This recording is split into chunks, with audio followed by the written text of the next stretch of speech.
back your favorite team as they battle for glory in the Total Energies CAF African Nations Championship 2024, right here on home soil.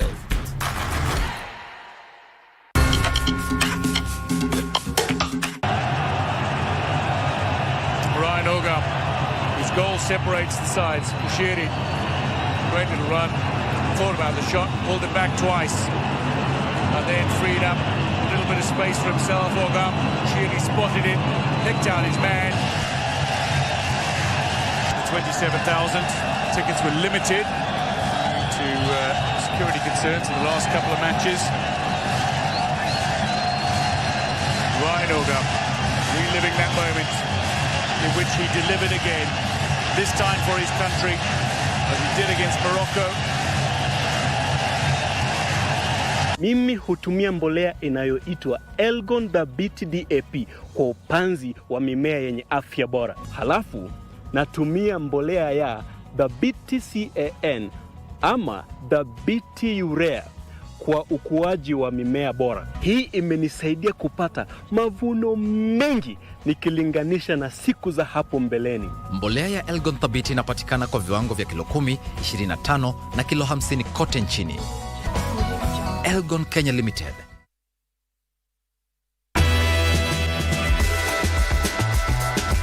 Wazee, tunajua mko na love ya team sana. Na hiyo energy ndio inatupush kila game. Lakini show up Kasarani na genuine tickets. Kama una tickets za support wa KBC, Kibaitiko Play Sci-Fi na Bunch. Let's do it right. Tushinde ndani na nje ya pitch. Tusichome game. Tusichome game. Tusichome game. Tusichome game. Tusichome game.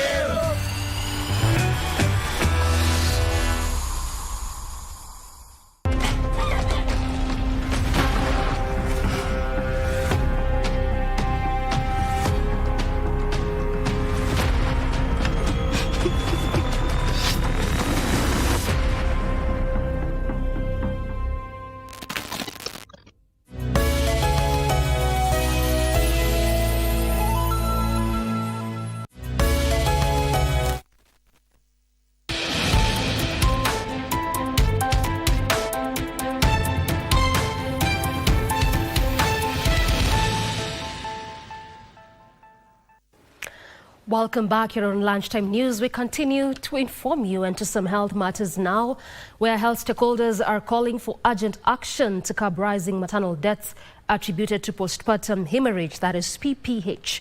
The Kenya Demographic Health Survey indicates that of that approximately 3,000 maternal deaths recorded annually, 40% are linked to PPH, while the numbers could be higher owing to gaps in data collection, challenges in addressing the crisis, including poor implementation of existing strategies and limited awareness.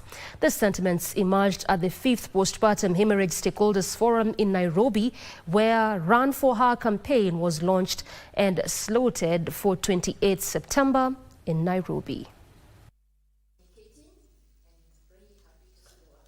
PPH, that is postpartum hemorrhage or excessive bleeding after a woman has delivered, is one of the biggest problems which contributes to our mothers dying in Kenya. If we deliver, let's say, about 1.5 million women, we are losing about 3,000, anywhere between 3,600 to about 5,000 women. And the biggest driver of these deaths is postpartum hemorrhage. Most of the time, this postpartum hemorrhage is preventable. There have been some strategies that have been put in place to address PPH, like continuously reskill our healthcare workers on actively managing labor, especially the third stage of labor. We also have some access to some medications that will be able to make the uterus contract after giving birth. However, there have been some shortfalls, including people being trained on the right thing to do, but when it comes to point of care, for one reason or the other, they do not do the right thing. This is why I'm passionate about the End PPH Run, which will be held on the 28th of September. We're running to create awareness on this issue. We're running to make sure that no mother should die giving birth. Residents of Kaloleni sub-county of Kilifi County are demanding that the management of St. Luke's Mission Hospital, currently under the Anglican Church of Kenya, Mombasa Diocese, be handed over to Kilifi County government.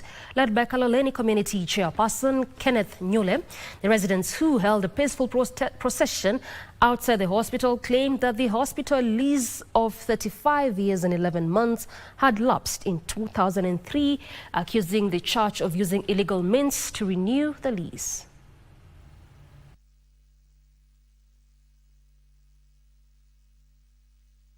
We want to give it to the county government because the government has constructed a perimeter wall for the hospital and has already renovated some buildings inside there, and there's money allocated for the purpose of upgrading the hospital. So we want it to be under the county government of Kilifi. Mungu ametubariki, pesa zimepatikana, county government wako tayari kuja kusaidia. ACK wenzangu, nyinyi ni kanisa wenzangu, wacha kupigana, manake ukiona watu wamejaa hivi ujue Mungu yuko nao, maana Mungu ukaa katikati ya watu wake. Kwa hivyo unapopigana na community, wewe ACK ujue unapigana na Mungu. The Kenya National Union of Nurses, NAN, and Midwives has dismissed claims that a nurses' strike that has paralyzed health services in several counties since 8th August is politically motivated. KNUN Sec Jenseth Panyako has dismissed claims of the union perpetuating tribalism in some counties, saying the industrial action is purely about genuine workers' grievances. Speaking in Nairobi Thursday, Panyako accused some governors of politicizing the matter instead of fast-tracking solutions to restore health services. According to Panyako, nurses will not return to work until all outstanding issues, including lack of implementation of the 2024 SRC salary increment circular, delayed collective bargaining agreements, and persistent staff shortages in health facilities, are addressed. Nairobi, Trans Nzoia, Machakos, Busia, Kisii, Lamu, Isiolo, Bomet, Kwale and Nyamira are among the worst affected counties with nurses on strike. And therefore I want to urge Governor Wavinya and Governor Natembeya that they are dealing with workers who are raising genuine issues. There's no political interference, there's no tribal interference. We want to urge them to resolve these issues so that the Kenyans within these counties can get healthcare services. I also want to congratulate and thank those county governments that moved swiftly to ensure that strike does not take in the county government. And specifically, Samburu. Samburu may have problems, but I believe Samburu County has one of the best administration, because for them, when they saw the strike, despite their indispensable role in safeguarding public health, nurses continue to face blatant discrimination, neglected agreements, and inequitable treatment. We call upon the government, relevant authorities, and the public to stand with us as we demand justice, fairness, and equity for all our health workers. A revolutionary medical intervention is giving hope to thousands of patients seeking treatment for bone and joint diseases at the St. Peter's Orthopedic Hospital in Uthiru. The hospital is using laser therapy, a unique method in the country to help patients heal faster from ailments such as arthritis at an affordable cost. Mgongo na viungo zingine zimeongezeka sana katika nchi yetu, na kila wakati tunajaribu kutafuta jinsi tunaweza saidia wagonjwa ili uchungu ipunguke na waishi maisha yao ya kawaida. Tukitumia hii light management inatumika kuweza kupatiana ile treatment, ina reduce pain na inflammation. So tukitumia hii mashini mpya, actually mashini yenyewe ni ya kwanza Kenya, na tunaitumia na kufikia wakati huu kwa wale wagonjwa ambao tumetumia, tunaweza sema kwamba kuna mabadiliko ambayo tumeyaona. Kari inafaa sana sana ijaribu, sababu technology zimekuwa mingi katika sekta hii ya afya, wajaribu kupunguza kodi ambazo zinatozwa mahospitali ama wanunuzi wa hizi bidhaa, ili watu wengi waweze kusaidika katika mahospitali. The government is moving with speed to ensure all land-related records in the country are fully digitized by 2029. Lands, Public Works, Housing and Urban Development Cabinet Secretary Alice Wahome says the government intends to spend 15 billion shillings to carry out the first phase of the digitization exercise and a further 15 billion shillings to fully conclude the process.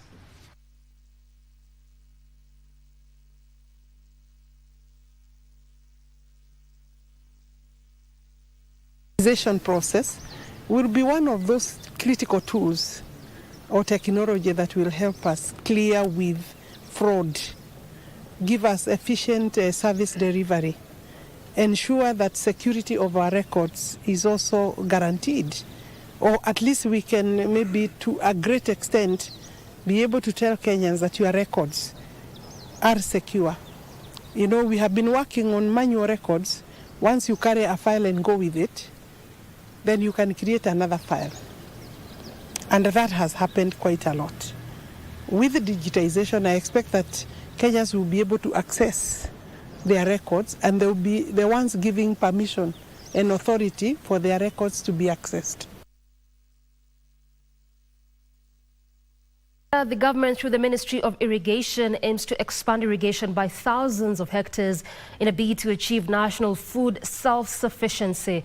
Speaking in Bura Town, Principal Secretary Ephantas Kimotho stated that Kenya has made significant strides in ensuring food security by adopting modern irrigation technologies. Major projects such as the rehabilitation of irrigation schemes and the construction of dams are intended to ensure that every drop of water is used effectively.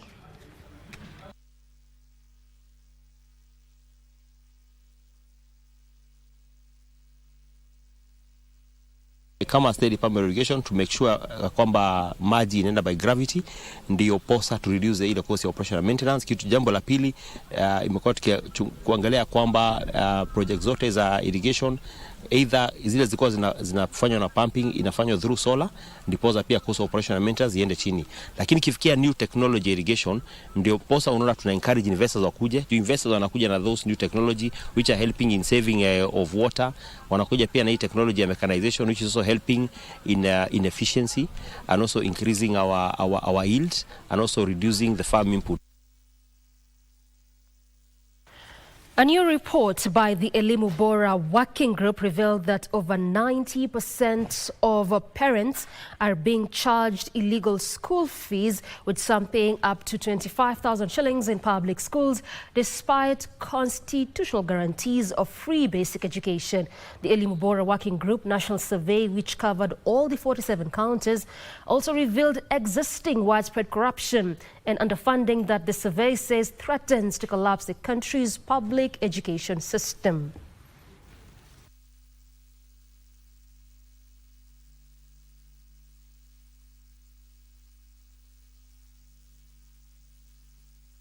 Elimu Bora Working Group is concerned about the systematic regression of education in the country due to illegal levies, corruption, and institutional failures.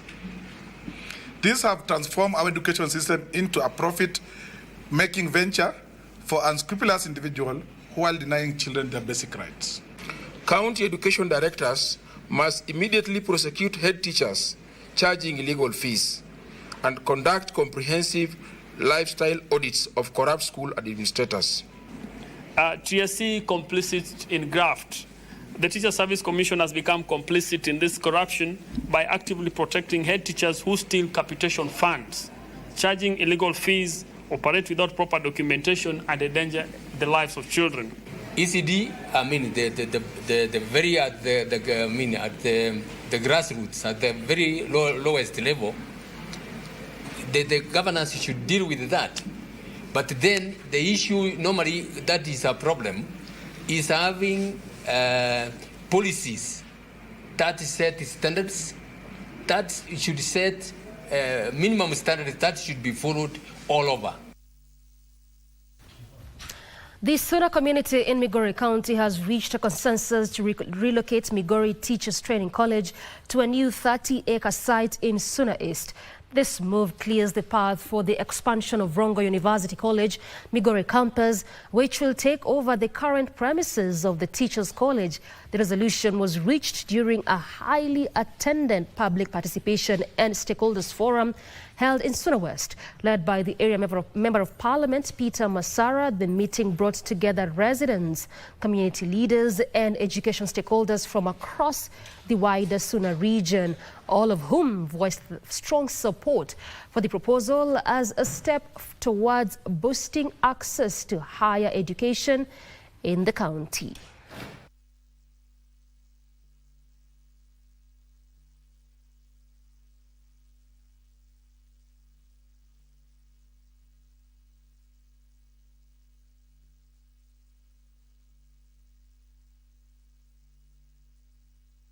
We have agreed. People came in numbers. I think you have been here since morning. We have been taken through from the professional, that's the team of quality assurance from the county, the process of relocating and establishing a constituency college here. Everybody, because nobody opposed, accepted the two proposals. So it means the roadmap has just started. Given opportunity, we are able as a university to nurture this learning center to a greater height, to whatever high level that we are given opportunity. And that to us is a development and achievement. A section of education stakeholders now want the sector to remain under the national government, citing operational inconsistencies in the counties. The stakeholders, who included school principals, cited the health sector, which they said has faced challenges owing to inequitable distribution of resources by respective county governments. For the last 2 days, Kenya Education Fund hosted over 50 secondary school principals and development partners to discuss issues including scholarship and emerging trends in the education sector, among others. The forum provided an opportunity to reflect on KEF's impact in supporting students across Kenya. The teachers will also be involved so that I share with them the knowledge so that the students receive quality education. We need to have a serious engagement with the people who are handling these subjects, especially by giving them capacity building. The education stakeholders advocating for the education sector to remain under the national government for sustainability. We are not able to measure the success of those decentralization. For teachers, this has already been working, being managed nationally. For me, I'll still request that the government continues in the same manner until all the counties are able to operate in a way that is standard for all. We need also to empower our teachers and our students to become creative so that when they move out of school, they get the holistic knowledge of how they can also adapt themselves in the changing environment. The stakeholders cited the health sector, which they claim remains unsteady in most counties owing to skewed budgets.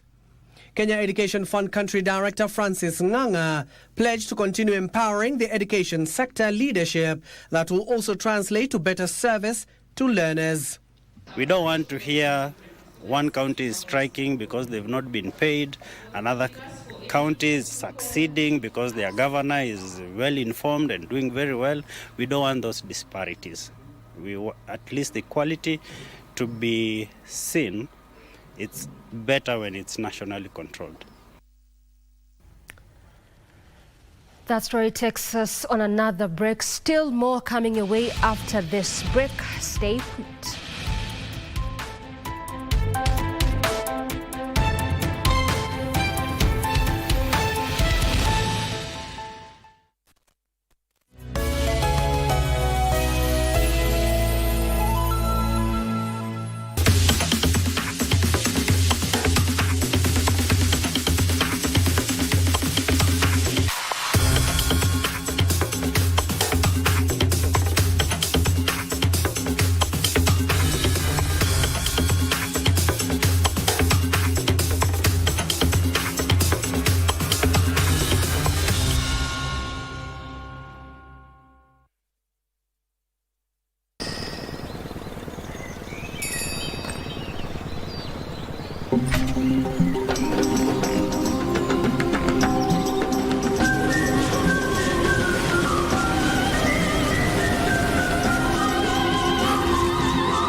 Kenya's fast tintable waterproof in the paint.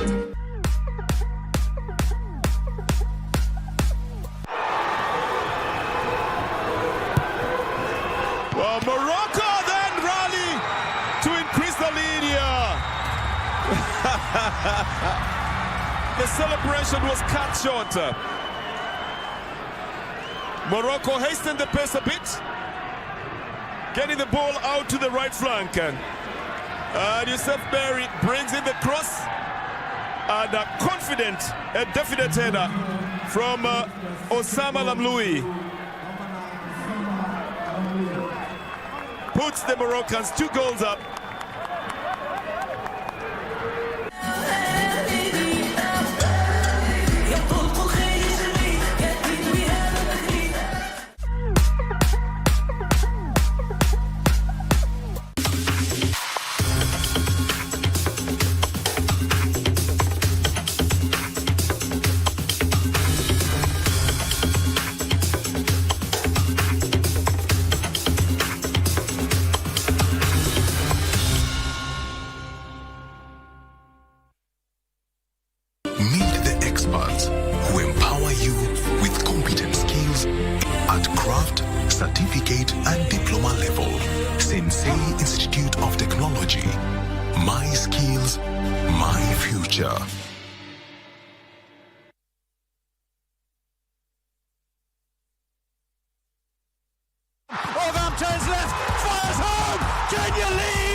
The ongoing African Cup of Nations CHAN 2024 is intriguing. Well, after the VAR check, it's been ruled out. It's not a goal. This CAF's flagship tournament attracts over 1.4 billion TV audiences and 2.2 billion digital streams, making it one of the top 4 global football events. Full time, and Kenya have done the unthinkable. They go undefeated through the group stages in the group of death. To our esteemed sponsor and partner, numbers don't lie. To the 12th man in Kenya and globally, it is not boasting if you can back it up. We salute you. Let's keep doing it the way we know how. Live and exclusive on KBC Channel 1, your true sports partner.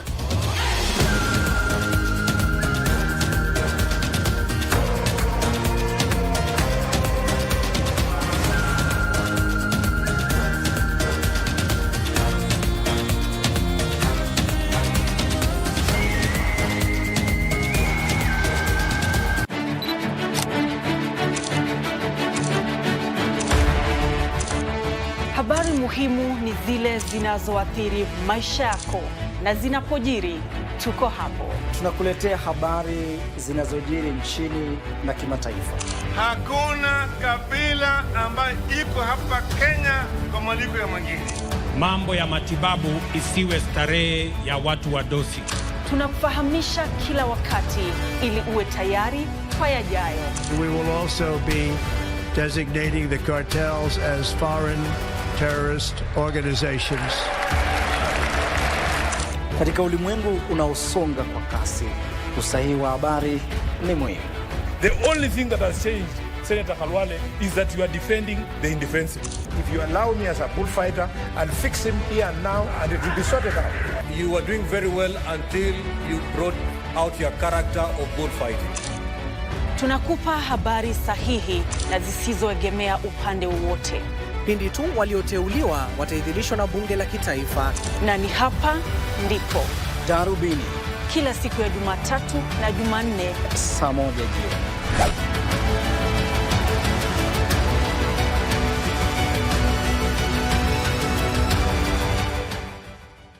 I never heard the music so sweet. I repeat. on, me brethren, big things are going. Remember, each and every Monday we have to shell down the place with nothing but the best of smooth way the vibes in your favorite station. You know these things, man. Alafu kila Tuesday, kata simu tupo side, giving you Kenyan music from the 254. And of course, you can spice up your Wednesday by enjoying blazing hot hip-hop and R&B jams. We don't got no label. She say she want bottles. Vibes and vibes as we go all across Africa, Kenya, Nigeria, Ghana, all the way to Tanzania to give you nothing but the best on Afro Thursday. Make sure you make a date with us each and every single Friday with me, DJ_Liza Diva, DJ Cold, and me, Wanjiko. This is Club One Extra. Unanifanya nisikie kunongwa. Hadija ai, mani especially ukisonga.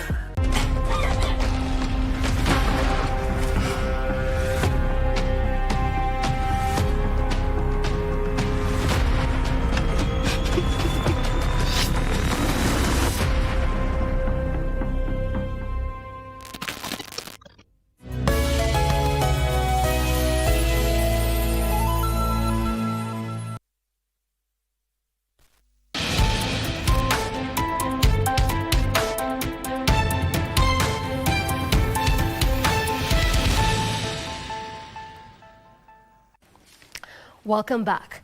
Now, a student from Nyamiobo village, Kisii Central Sub-County in Kisii County, is distressed over lack of school fees to join Maternal University, where he has been admitted.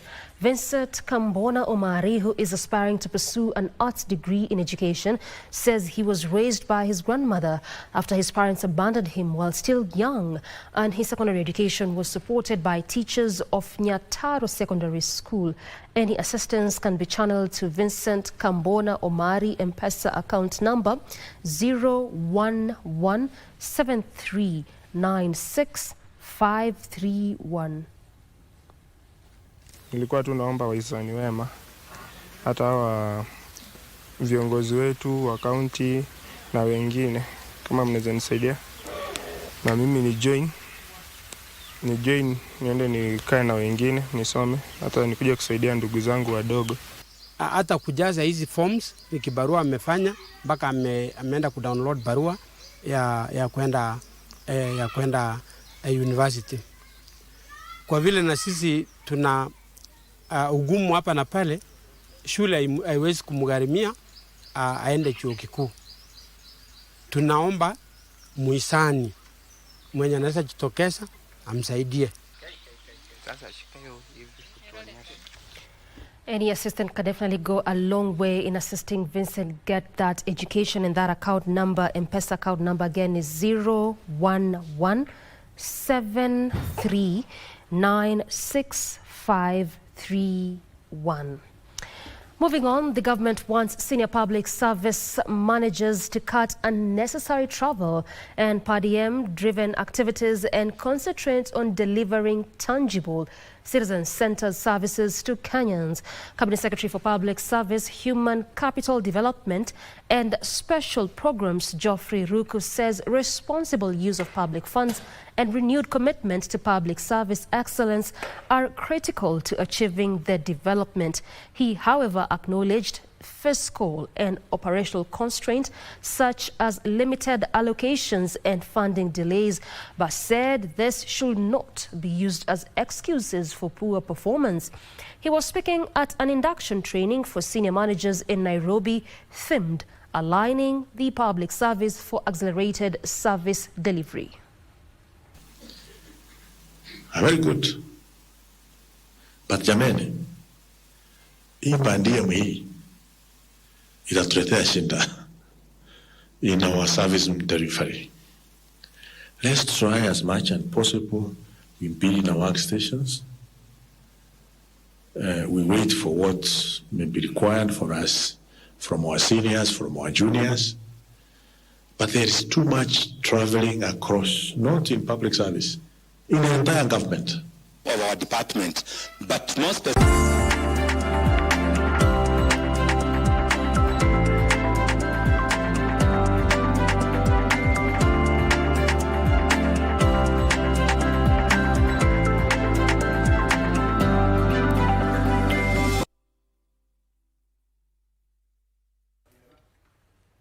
Time for your business news now, and engineers want operationalization of the Kenya School of Engineering and the Kenya Academy of Engineering and Technology fast-tracked to allow local engineers leverage on the opportunities provided by the Washington Accord. The Engineers Board of Kenya says the institutions will address challenges facing the sector and equip graduates with modern skill set needed in the job market. According to UNESCO benchmarks, Kenya will require at least 10,000 professional engineers.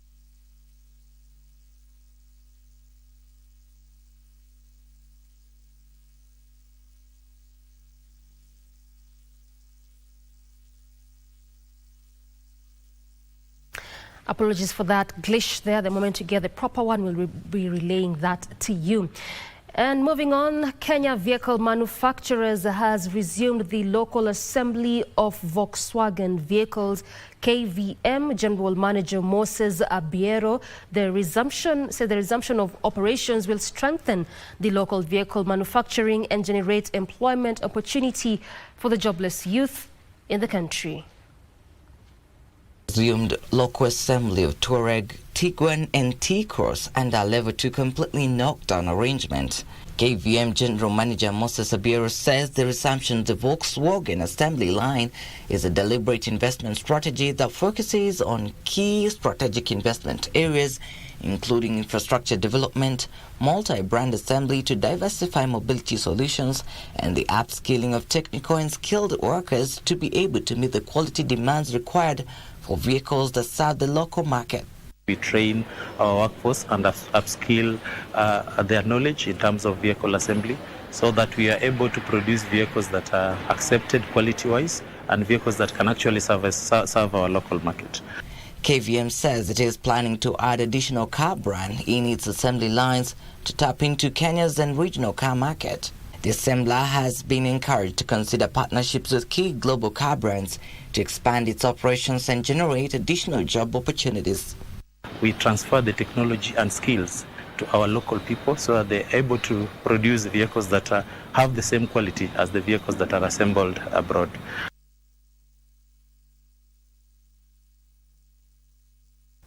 Residents of Kaloleni sub-county of Kilifi County are demanding that the management of St. Luke's Mission Hospital, currently under the Anglican Church, that story had read earlier.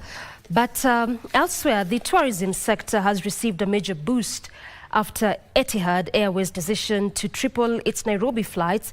Etihad Airways Global Sales Vice President Javier Alijo says additional flights will raise 1,600 seats a week on the Doha-Nairobi route, opening up Kenya to more investments. Etihad Airways, which resumed operations in Nairobi in December last year, the Abu Dhabi-based carrier says it plans to triple its Kenyan operations to 14 flights a week, increasing its capacity to over 2,200 seats weekly. The unique thing and the very strong thing about Kenya is that it's a well-known destination, right? People come from all over the world to Kenya. And the Kenyan economy is doing very well, right? So people in Kenya are traveling abroad, whether it's for business or whether it's for leisure. So when you have that mix, it works very well because you're not just heavily reliant on one particular point of sale, as we say in commercial aviation. The increased flight schedules are earmarked to Kenyan traveler quick access to key global destinations. The reason why we're also going double daily is because the way we are set up in Abu Dhabi, in our hub, to provide more connections and to provide a broader geographical scope in terms of where you can travel once you get to Abu Dhabi. If Abu Dhabi is not your final destination, the double daily time channel facilitates that. The hospitality and tourism industries have been encouraged to tap into increased traffic by advertising their products to travelers on the route. We wouldn't grow into Nairobi if it wasn't because of the strong performance, the way we're growing. We've never done something like this. To go from launch to double daily in a year, it's remarkable, and it's testament to the strength of the route. Now, what's working very well about it is the good balance that we have from an inbound and an outbound perspective. Trevor Ngendo for Lunchtime News.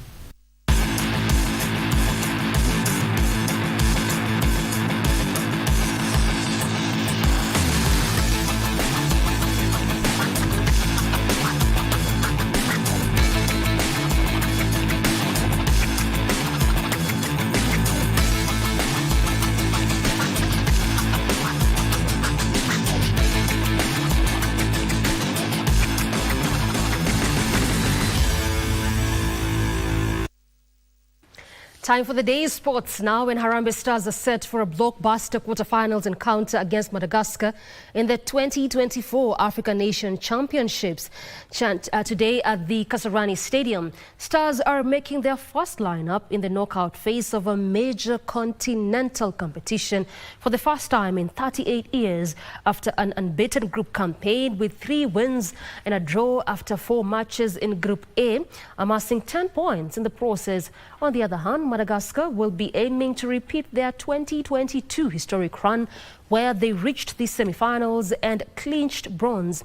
In the other quarterfinals clash, co-hosts Tanzania will lock horns against 2-time champions Morocco in Dar es Salaam, with the Atlas Lions facing an East African side in the knockout rounds for the first time.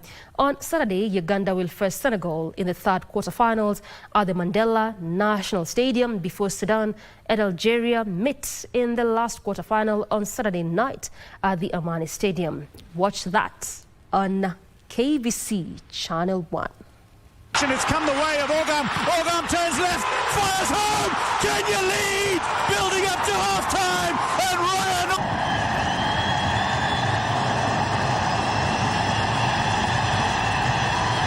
Thought about it again. Onyango, then look for the through ball. Orgam! His second of the tournament, but the first of the game, and Kenya now. Gets the ball to the edge of the area. Oh, cushioned against the upright and then turned home by Clemens. Faisal Salum puts it into a great area. And they have their second. Of his leap, that's so impressive. This looks better for Madagascar. They pulled one back.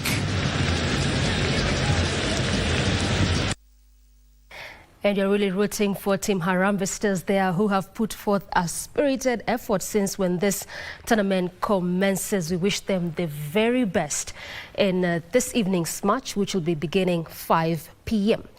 Elsewhere, the national women's volleyball team, Malkia Strikers, will begin their quest in this year's FIVB Women's Volleyball World Championship against Germany tomorrow, Saturday, in their Group G opener in Phuket, Thailand, after facing off with Germany. Malkia Strikers will play Poland and Vietnam in its Group G matches. Defending champions Serbia headlined the 32-team championship that has been spread across 4 cities: Thailand's capital Bangkok, Phuket, Chiang Mai, and Nakhon Ratchasima. The teams are divided into 8 pools of 4 teams each and will play one another in a round robin, where the top 2 teams will advance to the final round. Meanwhile, the bottom 2 teams from each pool will be ranked from 17th to 32nd. Malkia Strikers warmed up for the competition by participating in 2 friendly matches in Vietnam, losing both against Spain and Vietnam.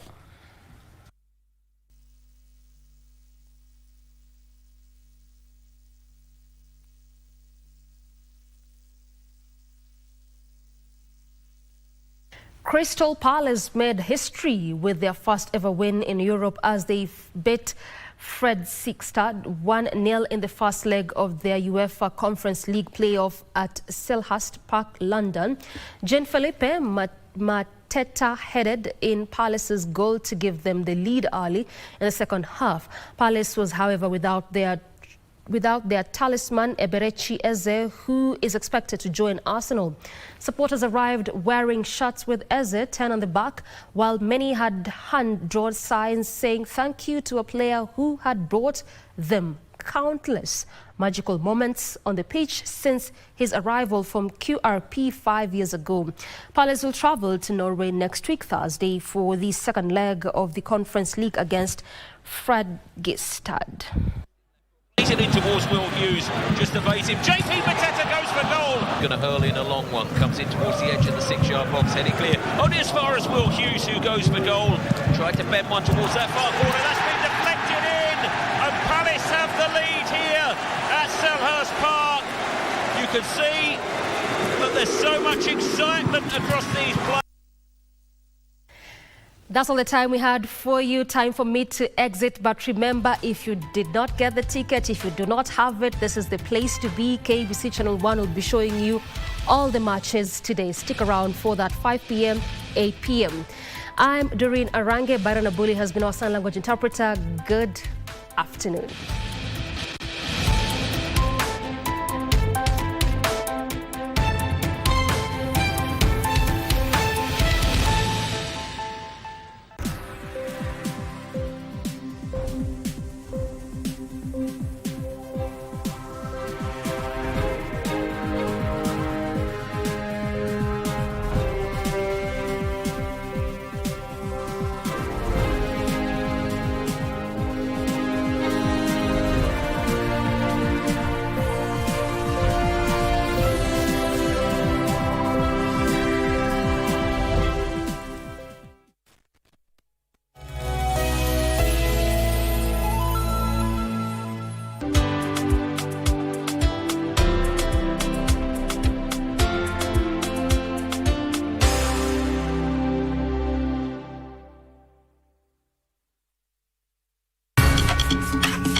We are real people who give real care. Visit www.definiteassurance.com or email info@definiteassurance.com for more information, or contact 0708-247-247 or 0788-247-247. Definite Assurance. You are definitely covered. Je, uko nao.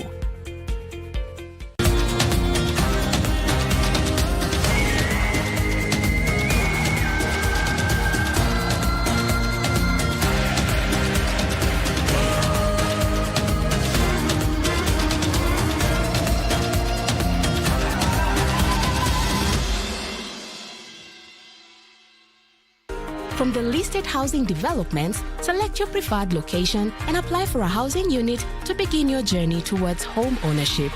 Prices start from 640,000 Kenya shillings. Visit Boma Yangu at www.bomayangu.go.ke. Brought to you by Affordable Housing Board. Makao Bora, Jukumu letu.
The land of Harambe, tunainuka pamoja. Tanzania is ready, nguvu ni moja.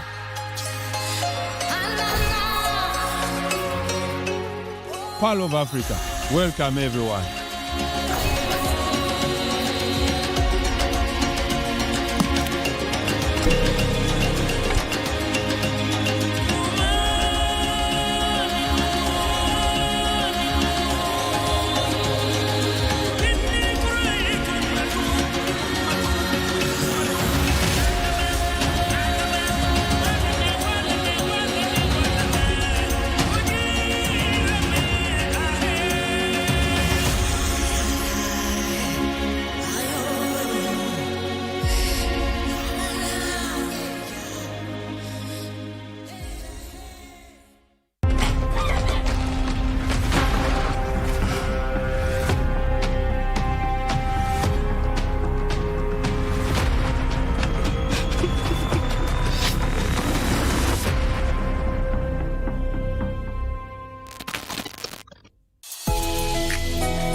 That is how the 2024 Africa Nations Championship started at the Benjamin Mkapa Stadium with a cultural spectacle of music, culture and heritage in celebration of the three cohorts' Pamoja spirit.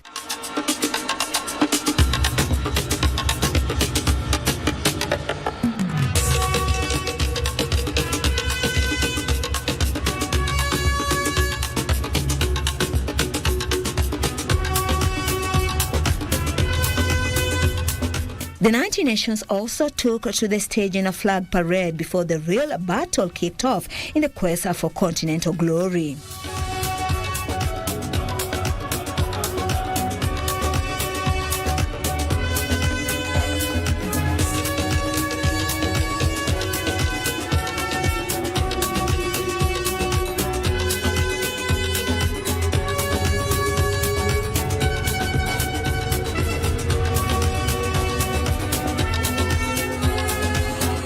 The opening match of the 2024 Africa Nations Championship pitted the host Tanzania versus Burkina Faso with the Taifa Stars off to a victorious start with a 2-0 defeat of the Stallions.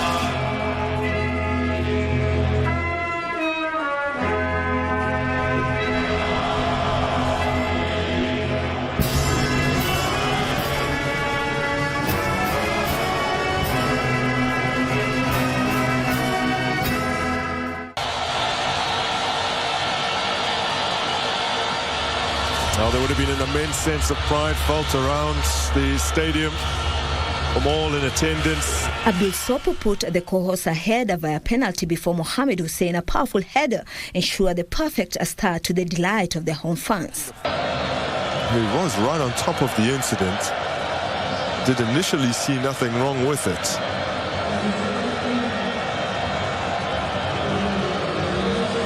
Zize playing that little 1-2 with Yaya.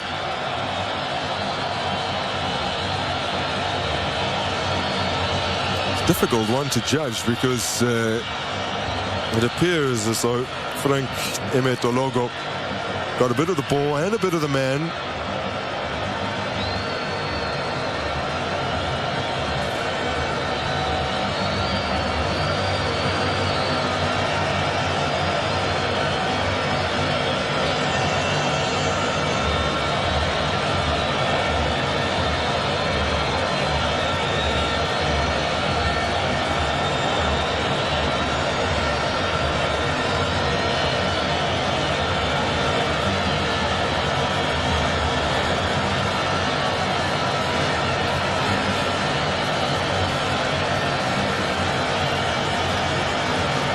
Longer the second player to go into the referee's book.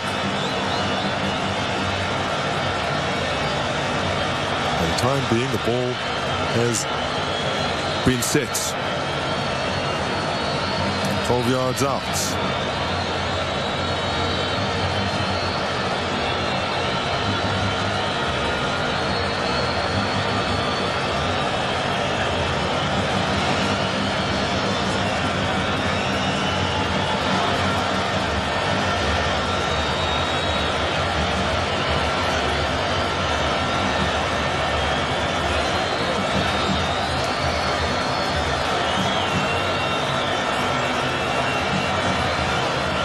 The man standing over the penalty, accomplished scorer, was really key in Azam's attempt to make the group stages of the Confederation Cup back in 2022. Eventually lost out 1-0 to Pyramids at the final hurdle. That's how close they came.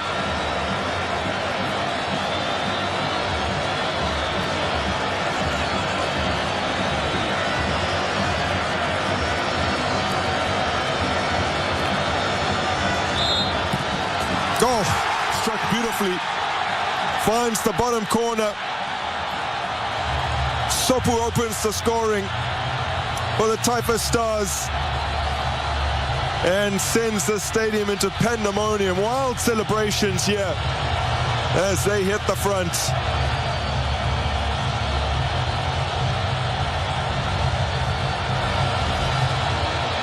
Well, he's been forced over the course of this game to sometimes drop all the way into midfield, all the way into his own half to try and involve himself in play. He gets his opportunity from 12 yards out and makes absolutely no mistake. Really well hit.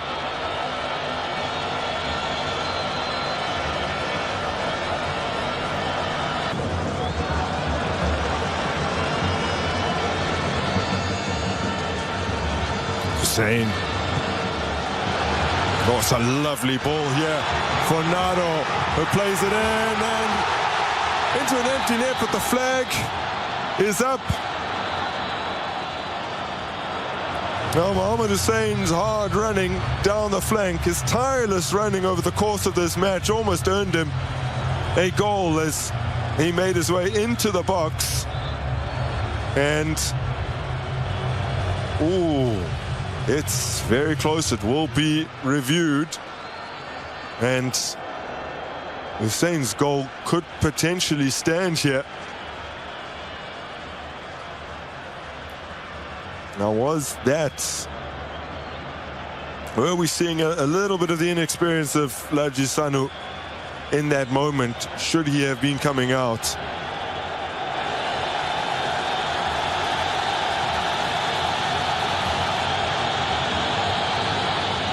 Now checking.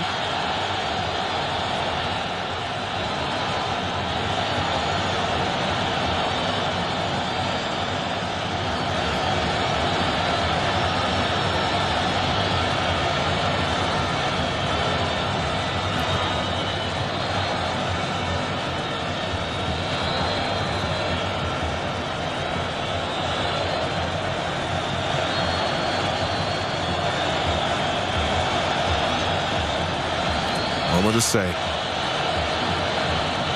28-year-old Simba star waiting to learn whether this goal will stand.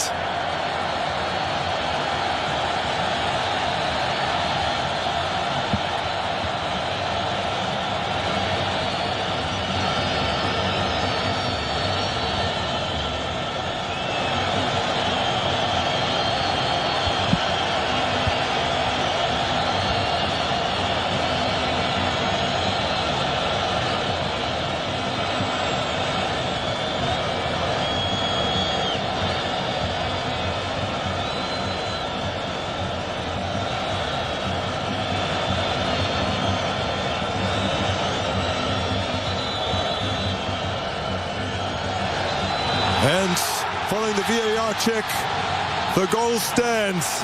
Look what it means to Mohamed Hussein. That's his first for Tanzania. And it's come at the National Stadium in front of tens of thousands of his countrymen as he puts the Taifa Stars 2-up in the African Nations Championship opener against Burkina Faso.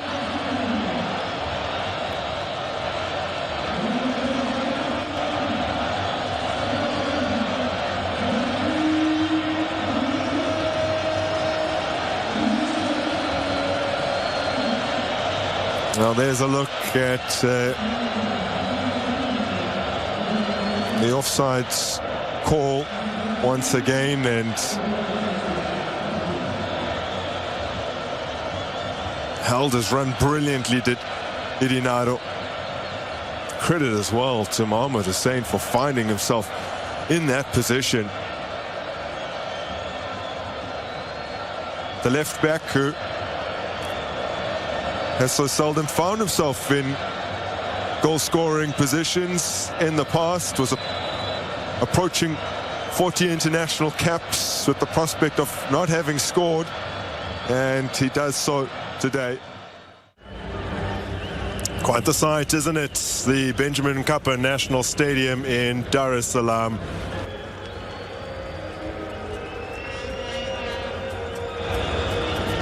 Both coaches in yesterday's pre-match press conferences didn't speak all too glowingly about their chance creation and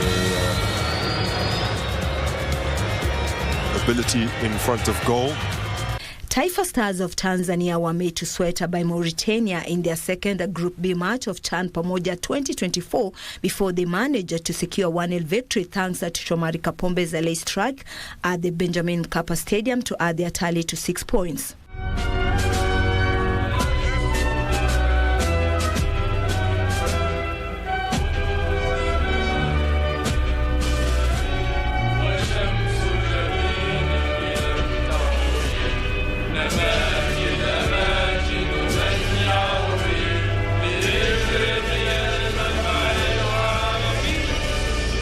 Who is drafted in, wears the captain's armband today as they get acquainted with the referees. Dixon Jobbers was the case last time, skippers the side. Our referee for today is the 40-year-old from Mauritius, Prince Milazar. He's extremely experienced in continental football, oversees many Champions League matches, qualifiers and tournament games as well. In the VAR room, Pierre Ghislaine Acho from Gabon will be assisted by Karim Fomo of Cameroon.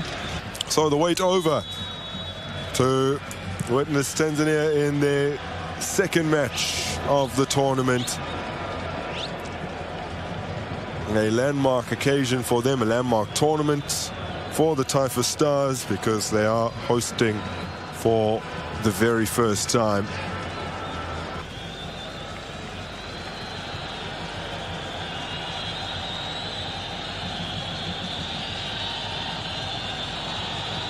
This is Feitoto. Time running out.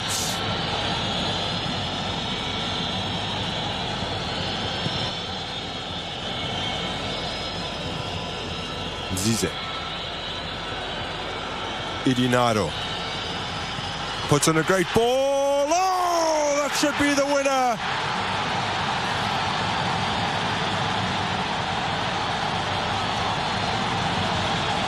Superbly struck.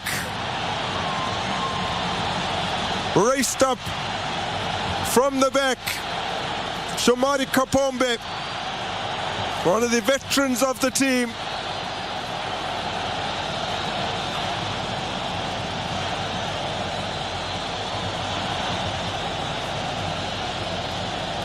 Stepping up when needed most.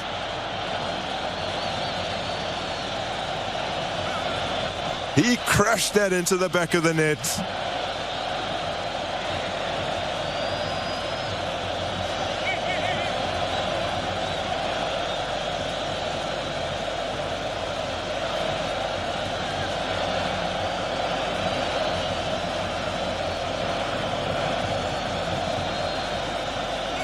That's a brilliant ball delivered in by Idinado.